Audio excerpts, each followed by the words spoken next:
Jelas ada dua hal yang ingin kami sampaikan. Yang pertama, kami ingin merespon terkait pembungkaman kemerdekaan menyampaikan pendapat atas launching buku Jokowi White Paper di Yogyakarta yang dilakukan oleh klien kami, Roy Suryo dan kawan-kawan.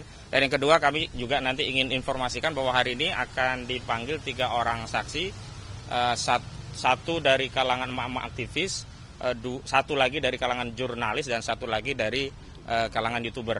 Nah, nanti akan ada rinciannya. Baik, yang pertama kami ingin menyampaikan sikap kami berkaitan dengan kasus yang terjadi di Yogyakarta. Kronologisnya demikian, bahwa Minggu 17 Agustus itu sudah ada booking ya dari klien kami ke Nusantara UC ya, Universitas Club UGM untuk hari Senin tanggal 18 Agustus jam 14 sampai jam 17. Dan sudah ditransfer biaya bookingnya ya. Selanjutnya pada Minggu malam ada info dari pihak UC UGM didatangi UP4 atau Pamdal UGM dan Polsek Bulak Sumur yang diinterogasi. Kemudian pada Senin 18 Agustus 2025 pihak UC UGM mengirimkan WA untuk membatalkan booking dan mau mengembalikan uang bookingan. Lalu ya panitia sempat memindahkan acara ke Cafe Musia di Jalan Cikditiro, namun karena sudah banyak orang yang datang ke UC UGM maka panitia rapat sekaligus sholat dan makan siang di coffee shop UC UGM. Kemudian jam 14 media-media mainstream sudah datang, acara makan siang langsung diubah menjadi acara soft launching ya. Setelah menyanyikan lagu Indonesia Raya, himne Gajah Mada, jadi tepat saat pembacaan doa mendadak lampu dan AC dimatikan oleh pihak UC UGM. Padahal untuk toilet dan yang lainnya masih menyala. Itu artinya apa? Ini bukan mati lampu alamiah atau mati listrik, tetapi area yang akan digunakan untuk launching itu saja yang kemudian dipadamkan. Ini benar-benar tindakan brutal ya. Padahal di sana ada banyak tokoh ya, termasuk ada Pak Said Didu, Jenderal Tiasno Sudarto, Bung Refli Harun, Dr. Muhammad Taufik, Pak Agus FDI dan yang lainnya. Semua adalah saksi peristiwa mati listrik yang dilakukan kami duga secara sengaja, bukan karena insiden. Selanjutnya bahwa karena panitia sudah ada wireless dan baterai, jadi acara tetap dilanjutkan meskipun dengan kondisi mati lampu. Ini mencekam nih, luar biasa nih. Di era kemerdekaan yang sudah 80 tahun ternyata kemerdekaan berpendapat itu belum merdeka, masih dijajah.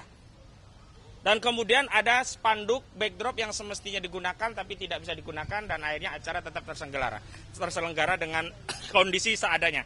Kami ingin tegaskan beberapa hal ya. Yang pertama, acara di Yogyakarta ini di lingkungan UGM, di UC UGM ini yang kemudian dipindahkan ke beberapa tempat dan akhirnya terjadi di sebuah kafe ini adalah konfirmasi adanya pembungkaman kemerdekaan berpendapat, khususnya berpendapat secara ilmiah dengan menerbitkan buku yang tebalnya lebih dari 500 halaman yang disusun oleh trio RRT. Siapa dia? Roy Suryo, Rismond, dan Tifauzia Tiasuma. Ini sekaligus konfirmasi pembungkaman yang kedua setelah dulu buku Jokowi Undercover juga dibungkam. Jadi kita seluruh rakyat harus bersama-sama melindungi RRT, Roy Suryo, Rismond, dan Tifauzia Tiasuma agar tidak lagi menjadi korban kezaliman akibat pembungkaman kemerdekaan konstitusi yakni berpendapat melalui tulisan dengan kajian-kajian yang ilmiah bisa dipertanggungjawabkan dan kalau ada orang yang keberatan bisa dibantah, tetapi sampai hari ini tidak ada satupun bantahan. Jangankan buku Jokowi White Paper yang tebalnya lebih dari 500 halaman, buku Jokowi Undercover karya Bambang Trimulyono yang hanya 240 halaman pun sampai hari ini tidak pernah dibantah. Artinya kalau tidak dibantah berarti data-data itu dibenarkan. Tetapi apa yang terjadi? Ya kita tahu bahwa Bambang Trimulyono dan Gus Dur akhirnya dipenjara dengan dalih mengedarkan kabar bohong. Dituntut 10 tahun maksimum, divonis 6 tahun. Lalu kami mengadakan banding, turun menjadi 4 tahun, pasalnya berubah menjadi delik kebencian berdasarkan SARA.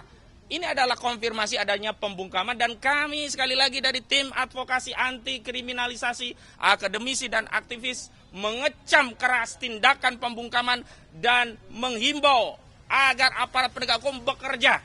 Tetapi kita tahu bahwa hari ini justru persoalan itu tidak hanya ada pada masyarakat, justru kita duga kuat ada keterlibatan aparat yang justru membackingi tindakan-tindakan yang membungkam ini. Karena Pamdalnya lah, pengaman dalam di UGM tadi, informasinya diinterogasi dan ada keterlibatan di polsek setempat. Nah, ini Kapolri harus segera mengklarifikasi. Pak Listio Sigit Prabowo, Anda harus klarifikasi karena ada keterlibatan anggota Anda di tingkat polsek terhadap ya tidak terselenggaranya dengan lancar. Meskipun terselenggara tapi tidak lancar karena harus berpindah-pindah. Yang kedua, kami ingin tegaskan bahwa hari ini kami juga memenuhi panggilan dari saksi-saksi ada 3 ya. Ini juga makin menguatkan karena kalau klaster-klaster sebelumnya yang disasar hanya aktivis dan akademisi. Kita tahu bahwa Roy Suryo, Tifauzia Tiasuma, dan Rismon Sianipar adalah klaster yang bisa kita katakan mewakili kalangan intelektual akademisi. Kalau kita sebelumnya tahu ada ya Rizal Fadilah, ya ada Rustam Effendi, ya ada yang lainnya, ini juga klasternya adalah aktivis. Tetapi hari ini klaster media pun juga dipanggil. Dan ini ancaman ini tidak hanya menimpa yang hari ini dipanggil, misalnya Arif Nugroho, juga Sunarto begitu. Tapi ini juga bisa menimpa kawan-kawan media, rekan-rekan media. Karena itu kita harus tegaskan bahwa negara tidak boleh membungkam tugas-tugas jurnalisme. Sebaliknya negara harus ada dan hadir terdepan menjamin kemerdekaan berekspresi termasuk kemerdekaan menyampaikan informasi kepada publik berkaitan dengan berbagai informasi apapun. Bahwa kalaupun ada yang keberatan dengan informasi yang disampaikan, komplainnya jangan ke media. Jangan manggil-manggilin wartawan jadi saksi. Takut orang dipanggil polisi meskipun jadi saksi. Karena besok bisa saja berubah menjadi tersangka. Kalau mau panggil saja orang yang bersangkutan. Dan dalam hal ini, yang bersangkutan terkait dengan penelitian ijazah palsu secara kesatria sudah memenuhi dan akan hadir lagi besok adalah pemeriksaan Pak Roy Suryo, Bung Rizal Fadilah dan Kurnia Triroyani. Bahkan seorang advokat pun bisa ditarik dalam perkara ini. Nah, pesan dari kami, kita harus terus menyuarakan masalah ini dan terima kasih rekan-rekan media telah menyuarakan ini dengan liputan ini. Dan hari ini kami juga akan ya mendalami pemeriksaannya terkait apa, karena satu kesalahan yang sebelumnya terjadi pada pemanggilan sebelumnya, misalnya kepada mantan Ketua KPK Pak Abraham Samad, ini ternyata repetisi. Maksudnya adalah panggilan saksi itu limitatif dibatasi pada sebuah peristiwa dengan lokus dan tempus tertentu. Yakni peristiwa di Jakarta Pusat pada tanggal 22 Januari 2025. Akan tetapi kemarin pada peristiwa Pak Abraham Samad, ya pemeriksaan justru menanyakan hal-hal yang tidak ada kaitannya dengan peristiwa sesuai panggilan dari polisi, yakni 22 Januari 2025. Yakni apa? Peristiwa yang berkaitan dengan sejumlah podcast di mana Abraham Samad Speak Up mengundang sejumlah narasumber, di antaranya juga klien kami, yakni Roy Suryo. Jadi kita ingin menegaskan itu, dan hari ini kita juga akan memastikan apakah repetisi-repetisi kekeliruan ini akan diulangi terus, dan ini akan menjadi presiden buruk bagi penegakan hukum. Kenapa orang akan merasa tidak penting lagi menghadiri suatu panggilan polisi? Kenapa? Karena nanti di sana juga ditanyanya lain-lain, walaupun panggilannya udah ada batasan lokus dan tempus, ternyata pertanyaannya melebar kemana-mana. Padahal dalam hukum itu tidak boleh kita melakukan ekstensifikasi persoalan kemana-mana sehingga semua bisa dijaring, bisa ditangkap, bisa dipersoalkan. Nggak boleh. Harus ada asas kepastian hukum, keadilan. Dengan cara apa? Rule-nya harus diikuti. Tidak boleh hartas dalih ingin memeriksa orang, lalu peristiwanya diambil peristiwa lain, lalu dalam materinya memeriksa peristiwa yang lain yang tidak ada kaitannya dengan surat panggilan. Itu keterangan dari kami, dan hari ini ada 3 ya. Yang pertama nanti ada Pak Sunarto, ini sudah panggilan kedua, nanti dijelaskan oleh lawyernya. Kedua ada Bung Arif Widodo, ketiga ada Bu Mary Arif Nugroho. Yang pertama saya ingin keterangan dari Bang Bahar, selaku kuasa hukum Pak Sunarto yang akan menampingi. Ini semua kita kuasa hukum, tapi PIC-nya Bang Baharuzaman untuk Pak Sunarto. Silakan. Oke, terima kasih kemudian semuanya ya. Seperti kita ketahui beberapa waktu yang lalu klien kita Pak Sunarto sudah dipanggil. Nah ini, cuman kita waktu itu kita minta penundaan. Ini hari kita datang untuk memenuhi panggilan Polda karena memang beliau ini adalah YouTuber dan juga anggota daripada PES, anggota jurnalis, sama seperti kalian semua. Jadi pertanyaan mungkin yang akan disampaikan mungkin terkait dengan peristiwa tanggal 22 Januari.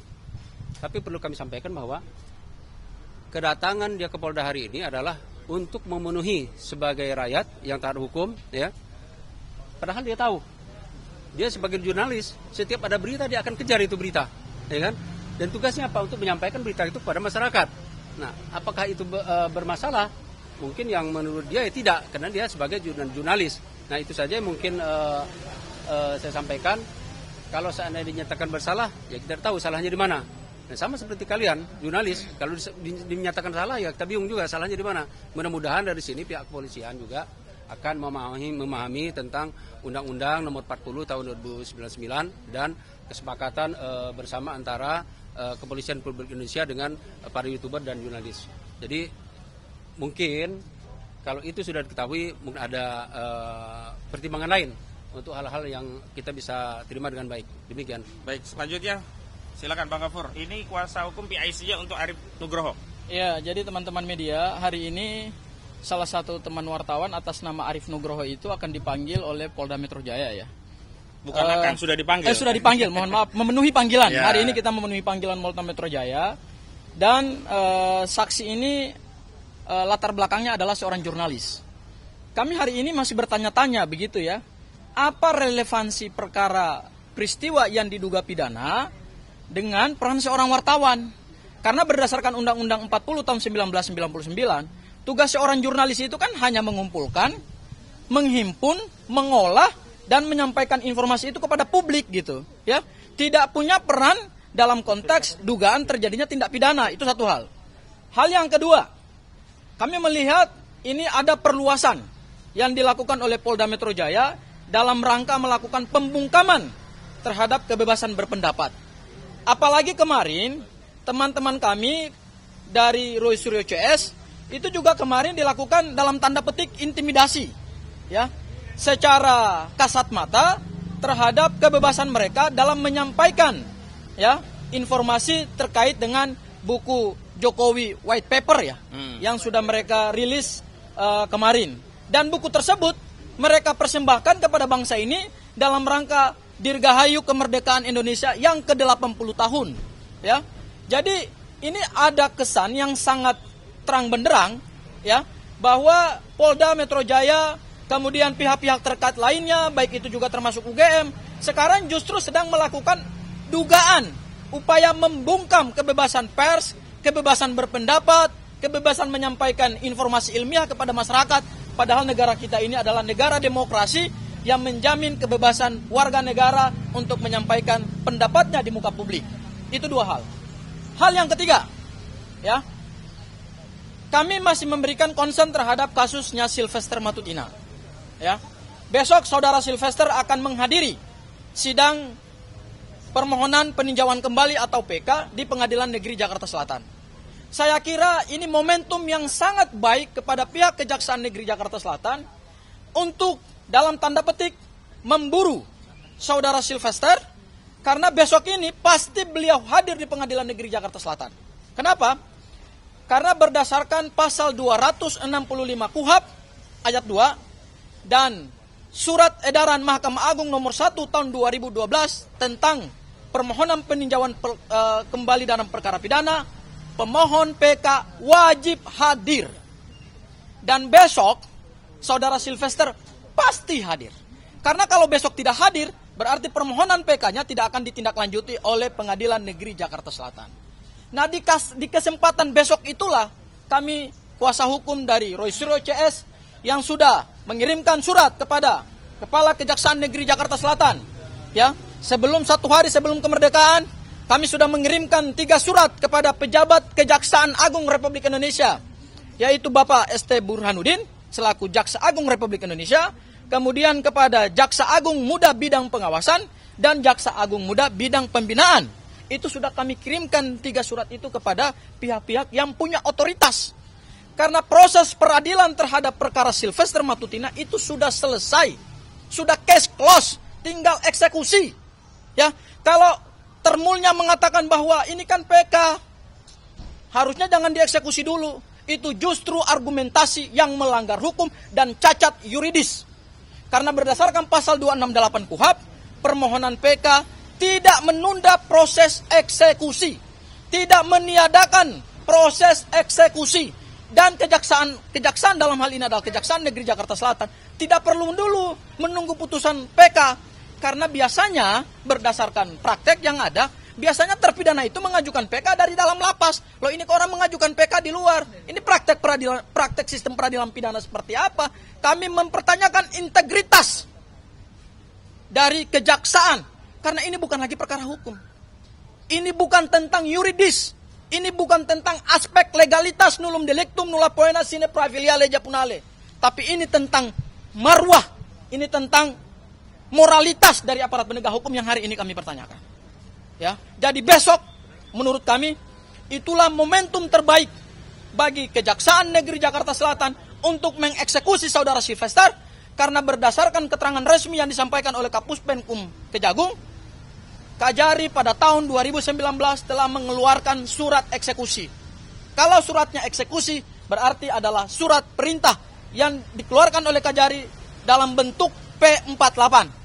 Ya, jadi tidak perlu lagi jaksa menunggu P48 baru karena P48-nya sudah ada, gitu ya. Jadi besok ini mohon kepada Pak Jaksa Agung, kepada Pak Jamwas, kepada Pak Jambin segera perintahkan Kajari Jakarta Selatan untuk melakukan penangkapan di lokasi Pengadilan Negeri Jakarta Selatan terhadap saudara Sylvester. Tidak ada lagi persoalan yuridis dalam perkara ini.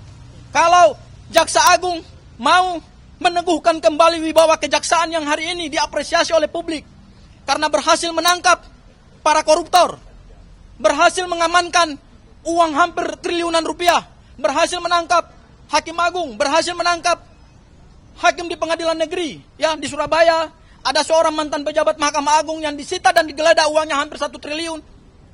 Besok ini, kejaksaan jangan kalah dari saudara Sylvester. Tegakkan hukum meskipun dunia harus runtuh. Mungkin itu, Bang Kusnudin dari saya, kan ada yang mau ditambahkan? Mungkin dari Bu Mary ada yang ingin disampaikan sebelum pemeriksaan. Silakan. Sebelum pemeriksaan. Ya. Baik. Bismillahirrahmanirrahim. Assalamualaikum warahmatullahi wabarakatuh. Assalamualaikum warahmatullahi wabarakatuh. Kami mewakili ya, sebenarnya kami ini kan hanya membersamai para aktivis yang selalu menyuarakan tentang kondisi ijazah Bapak Jokowi. Kalau kita sebut asli salah, sebut palsu salah. Jadi ini kondisi. Kami sebagai emak-emak ya yang hari ini ikut terseret merasakan bahwa hal ini sebenarnya sangat-sangat simpel untuk penyelesaiannya, tapi memang sengaja untuk diperlama, kemudian diperbanyak lagi klaster yang dipanggil. Saya nggak ngerti tujuannya apa, yang jelas Indonesia sudah gaduh gara-gara kasus ini. Semalam kemarin itu sudah ada launching buku white paper Jokowi. Jadi ini mirip dengan Jokowi undercover. Kenapa hal-hal yang seperti ini dibiarkan? Padahal harusnya kan sebelum buku ini pun ada, udah bisa langsung di case close. Oh ini dok, ijazahnya udah oke. Karena kami yakin juga para penggiat atau para aktivis yang sedang membongkar membongkar ijazah Pak Jokowi ini, mereka pun akan meyakini kalau memang ijazah Bapak Jokowi itu diperlihatkan dan asli, ya case close, betul nggak Bang? Betul sekali. Nggak perlu berpanjang-panjang. Jadi kalau bisa hormati hak azazi manusia. Kami mak-mak yang harusnya tidak di sini, tidak harus berada di dalam ruang kepolisian. Bukan kami tidak bersedia, kami bersedia. Kami warga negara Indonesia, tapi sebaiknya Anda menyelesaikan masalah dari sisi Anda dulu. Jangan sampai di lingkungan Anda, di tim-tim Anda yang selalu berkoar-koar, tapi substansinya selalu tidak kena. Selalu ijazah tidak diperlihatkan.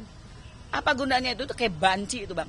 Terima kasih. Assalamualaikum warahmatullahi wabarakatuh. Assalamualaikum warahmatullahi wabarakatuh. Terima kasih ya. Kalau ada pertanyaan, kalau enggak kita close. Ada? Ya. White paper, ya. Itu soal kajian-kajian yang dilakukan oleh trio RRT ya. Roy, Rismond, dan Tifa. Isinya penelitian mereka berkaitan dengan ijazah Saudara Joko Widodo, juga dokumen skripsi Saudara Joko Widodo, yang kesimpulannya berbeda dengan apa yang diumumkan oleh Barreskrim Mabes Polri. Kalau Barreskrim kan mengumumkan identik, tapi penelitian Rismond Sianipar justru dengan sejumlah pembanding ya, ijazah itu tidak identik dan ditemukan banyak masalah yang kemudian diambil kesimpulan ini barang bermasalah. Ada juga latar belakangnya di awal tentang apa sih yang melatar belakangi penelitian itu dilakukan. Juga tinjauan-tinjauan sejumlah peristiwa sejarah berkaitan dengan apa yang dilakukan oleh Rismond Sianipar sebagai seorang digital forensik ya, ahli digital forensik yang di beberapa kasus itu banyak ditemukan ya dokumen-dokumen yang analog itu justru bisa dibuktikan palsu itu dengan kekuatan teknologi forensik digital. Jadi yang analog dulu difoto secara digital, kemudian dianalisis secara forensik baru ketahuan fontnya, ya rata kanan sampingnya, ya kemudian kalau kita bicara jenis kertas. Tapi ini tidak langsung masuk jenis kertas karena sampai hari ini problemnya adalah ijazah itu sendiri tidak pernah dijadikan bahan yang bisa dikaji oleh semua orang. Dan kita perlu tegaskan apa yang dijadikan bahan oleh Rismond, Roy dan yang lain itu bukan kemudian dianggap sekunder ya, apalagi mungut di pinggir jalan. Tidak. Pertama, kalau berkaitan dengan skripsi itu primer, langsung diperoleh dari UGM melalui Warek ya Bu Wening dan diterima langsung oleh Roy Suryo dan Rismond, juga Dr. Tipa, dan difoto langsung. Artinya ini sumbernya sumber dari tangan pertama UGM, primer ya. Yang kedua, berkaitan dengan ijazah Saudara Joko Widodo, itu sumbernya dulu adalah dari otoritas lembaga berwenang, apa KPU. Ada dari KPUD Solo, ada KPU Jakarta dan KPUD Jakarta dan KPU KPU Pusat. Karena dulu kan yang banyak beredar itu awalnya kan dari buku Jokowi Undercover yang dibuat oleh Bambang Trimulyono, dan kebetulan Bambang Tri itu juga klien saya, dia menceritakan bahwa sumber-sumber data itu dia download dari situs resmi KPU, dan KPU memang mengupload seluruh syarat ya kelengkapan dari capres-capres sehingga seluruh masyarakat bisa mengakses. Artinya ini resmi dari Saudara Joko Widodo. Kenapa hari ini Saudara Joko Widodo tidak mau menunjukkan aslinya kalau memang dia dulu sudah ya mengirimkan untuk syarat pencapresan begitu. Jadi sekali lagi bagi publik yang ingin tahu argumentasi dari Roy Suryo, Rismond Sianipar dan Tifa Uzia Tiasuma berkaitan dengan polemik ijazah palsu Saudara Joko Widodo, silahkan ya mengakses. Tapi kata klien kami harus pre-order karena tidak punya anggaran untuk mencetak dulu. Jadi pre-order nanti akan dicetakkan. Harga saya kurang tahu, nanti bisa diinformasikan lebih lanjut. Yang jelas tebalnya lebih dari 500 halaman. Kodon sampai 700-an, tapi yang jelas lebih dari 500 halaman, begitu. Itu kenapa UGM sih Bang? Kenapa harus UGM Bang yang di tempatnya Bang? Ya karena latarnya adalah 3 orang ini ya, trio RRT itu adalah alumni UGM. Dan mereka punya motif ingin mengembalikan marwah kampus mereka agar tidak lagi tercoreng karena ada dugaan salah satu alumninya bermasalah. Dan ini akhirnya kan akan menjadi seperti pepatah lama ya, tinta setitik rusak air susu sebelanga. Jokowi yang setitik rusak alumni UGM seluruhnya. Nah, nggak mau kan kalau begitu ya kan? Seluruhnya dong, bukan UGM kan? Ya. Ada lagi? Ya. Tadi kan disebut ada dugaan oknum anggota polisian gitu Bang, yang terlibat dalam upaya pembungkaman ini gitu. Nah, kronologi dari Polsek. Memang ada upaya hukum dari Bang Roy Suryo CS gitu untuk melaporkan ke Propam misalkan gitu. Ya, yang jelas yang pertama kami sudah himbau kepada Pak Kapolri Pak Listio Sigit Prabowo agar benar-benar presisi Pak. Ya dimaksud presisi itu jangan salah ya, orang sedang menjalankan kemerdekaan berpendapat lalu dianggap itu kejahatan sehingga perlu dibungkam agar tidak menjadi penjahat. Tidak. Jadi menulis buku itu bukan kejahatan, menyampaikan isi buku juga bukan kejahatan, bahkan mempublikasi kesimpulan dari buku itu termasuk menjual buku itu juga bukan kejahatan. Acara kemarin itu kan berkaitan dengan buku, bukan berkaitan dengan misalnya ya korupsi, mau membunuh, mau memperkosa, mau mencuri, tidak. Itu berkaitan dengan launching buku yang diberi judul oleh trio RRT itu dengan judul apa? Oh itu beda bukunya ya, launching besarnya nanti tanggal 27 ya kalau nggak salah ya. Tanggal 27 launching besarnya itu pra-launching besarnya lah ya gitu. Soft launching betul. Itu isinya semuanya adalah kajian-kajian. Dan kalau ada dokumen lain yang bisa untuk membantah silahkan. Kalau ada penulis lain mau menulis silahkan. Kalau ada peneliti lain yang ahli apapun lah silahkan. Jadi ya argumen dibalas argumen, buku dilawan buku, bukan buku dilawan dengan penjara. Ya begitu. Tiga saksi datang ya Bang? Arif tadi. Oh ya, datang untuk hari ini salah satunya Bu Mary, Arif Nugroho itu, satu lagi Pak Sunarto. Nah ya itu. Tadi juga mau ngasih statement dulu Arif Nugroho, karena tadi kan belum di media ini ya.